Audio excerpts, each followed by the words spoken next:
नमस्कार मित्रांनो, स्वागत आहे तुमचं मराठी कट्टा या यूट्यूब चॅनलवरती. तर मित्रांनो, शेतकरी बांधवांसाठी आनंदाची बातमी आहे. 2026साठी नवीन ताडपत्री योजना चालू करण्यात आली आहे. यामध्ये अर्ज कोठे करायचा, अर्ज कोण कोण करू शकते, अर्ज प्रक्रिया काय असणार आहे, कोण कोण लाभार्थी पात्र असणार आहेत, याची सर्व माहिती आपण या व्हिडिओच्या माध्यमातून शिकणार आहोत. तर व्हिडिओ कोठेही स्किप न करता शेवटपर्यंत नक्की पहा व व्हिडिओला लाईक करून चॅनलला सबस्क्राईब करा. तर चला मित्रांनो, व्हिडिओ सुरू करूयात.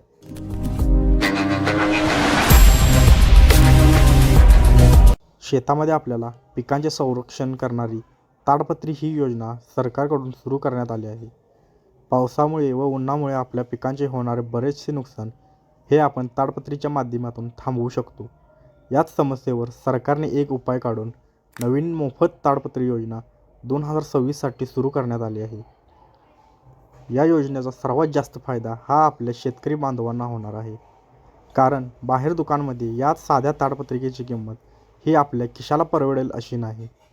त्यामुळे सरकारकडून आपल्याला 100% अनुदानावर मोफत ताडपत्री देण्याची योजना सुरू केली आहे.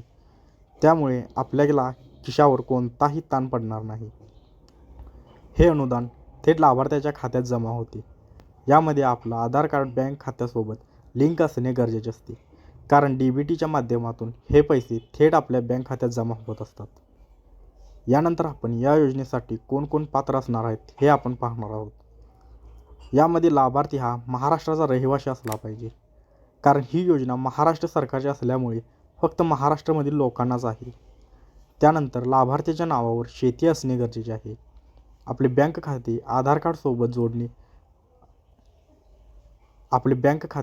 कार्ड सोबत जोडलेले असणे अनिवार्य आहे. यामध्ये लहान आणि अल्पभूधारक शेतकऱ्यांना जास्त प्राधान्य दिले जाणार आहे. तसेच सरकारी कर्मचारी या योजनेसाठी पात्र असणार नाहीत व एका शेतकऱ्यासाठी एकदाच हा लाभ मिळणार आहे. त्यानंतर यासाठी लागणारी सर्व कागदपत्रे आपण पाहणार आहोत. यामध्ये सर्वात पहिला आपल्याला आपले आधार कार्ड, तसेच 7/12 व 8 उतारा, त्यानंतर लाभार्थ्याचे passbook, passport size photo, mobile number आणि ईमेल ID. आणि यामध्ये सर्वात महत्त्वाचे म्हणजे शेतकरी ओळखपत्र म्हणजेच आपला फार्मर ID असणे आवश्यक आहे. यासाठी आपण ऑनलाईन तसेच ऑफलाईन अर्ज करू शकतो. यामध्ये आपण घर बसल्या ऑनलाईन अर्ज करू शकता. यासाठी आपण DBTच्या पोर्टलवरती यायचं आहे. त्यानंतर आपल्याला इथे ताडपत्री योजना 2026 शोधायची आहे. त्यानंतर त्यावर क्लिक करून आपली माहिती, फोन नंबर टाकायचा आहे. माहिती भरल्यानंतर कागदपत्रे अपलोड करायची आहेत आणि त्यानंतर आपल्याला सबमिट करायचं आहे. ही झाली ऑनलाईन अप्लाय करण्याची प्रोसेस. ज्यांना ऑनलाईन जमत नसेल त्यांनी ऑफलाईनसुद्धा हा अर्ज करू शकता. यामध्ये आपण जवळच्या कृषी कार्यालयात किंवा तालुक्याच्या ठिकाणी किंवा ग्रामपंचायतमध्ये जाऊन तुम्ही तिथे प्रत्यक्ष अर्ज करू शकता. यासाठी तुम्हाला कोणतेही पैसे द्यावे लागणार नाही. यामध्ये सर्व लाभार्थ्यांनी एक काळजी घेणे गरजेचे आहे. ते म्हणजे आपला अर्ज काही कारणांमुळे नाकारला जाऊ शकतो. यामध्ये आपण जुना 7/12 उतारा देणे, 7/12 आणि आधार कार्ड यावरील नावामध्ये तफावत असणे, कागदपत्रे स्पष्ट अपलोड न करणे आणि सर्वात महत्त्वाचे म्हणजे आपले बँक अकाउंट आपल्या आधार कार्डसोबत लिंक नसणे, या सर्व कारणांमुळे आपला अर्ज नाकारला जाऊ शकतो. त्यामुळे आपण आपला अर्ज करण्यापूर्वी सर्व कागदपत्रे तसेच आपले बँक अकाउंट आधार कार्डसोबत लिंक आहे का ते तपासूनच आपण अर्ज करायचा आहे. आपण अर्ज केल्यानंतर आपला अर्ज मंजूर झाल्याचा मेसेज आपल्या मोबाईलवरती येईल. ही ताडपत्री आपल्याला जागेच्या क्षेत्रफळावर अवलंबून आहे.